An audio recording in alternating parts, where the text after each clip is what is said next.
Ever had an API call fail because of a flaky network or an overloaded server? Retries are your safety net, but doing them wrong can crash your system or annoy your users.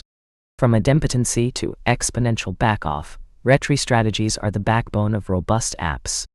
In this video, we're diving deep into every retry strategy you need to know, with real-world examples to make your systems bulletproof. Let's roll, full-stack dev crew. Retries are like a second chance in a game. Network glitches, server timeouts, or rate limits can cause failures, but a smart retry can save the day. Think of an e-commerce app. If a payment request fails, you don't want users to lose their cart. Retries ensure reliability, but they must be handled carefully to avoid overwhelming servers or creating duplicate actions. Let's explore how to do it right. Idempotency is the golden rule for safe retries. It means a request can be repeated without changing the outcome after the first try. Imagine paying $100 online. An idempotent API ensures you're not charged twice if you retry. Use unique idempotency keys, like OIDs, sent in headers. Stripe's IP nails this, letting you retry payments safely. Without idempotency, retries can cause chaos, like duplicate orders.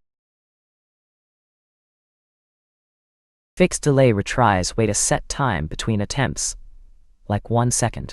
It's like knocking on a door every second until someone answers. Simple to implement, it works for stable systems with occasional hiccups, like a database query failing. But it's risky. Hammering a busy server with rapid retries can worsen the problem. Use it for low-stakes, predictable failures, like internal service calls. Exponential Backoff is smarter. It doubles the wait time after each failure, like waiting 1s, 2s, 4s, and so on. It's like giving an overworked server breathing room. AWS SDKs use this to handle API rate limits. It reduces server strain, but can lead to long delays if failures persist. Perfect for external APIs or unstable networks, but pair it with a max retry limit to avoid waiting forever. Jitter adds randomness to backoff delays, like waiting 1s plus a random 0-100 mess.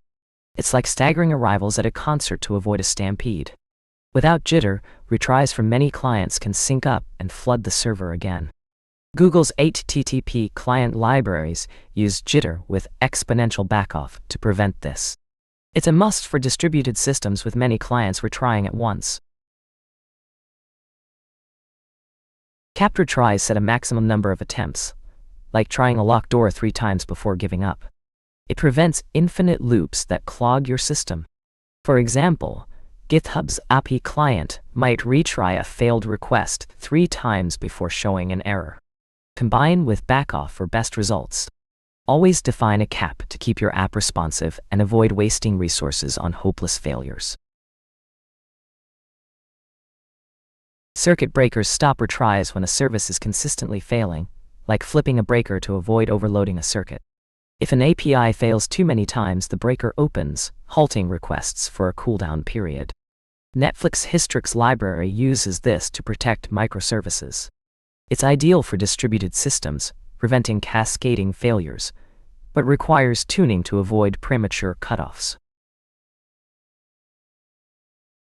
Retry with fallback switches to an alternative when retries fail.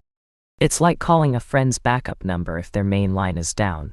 For example, if a primary API fails, you might query a secondary endpoint or serve cached data.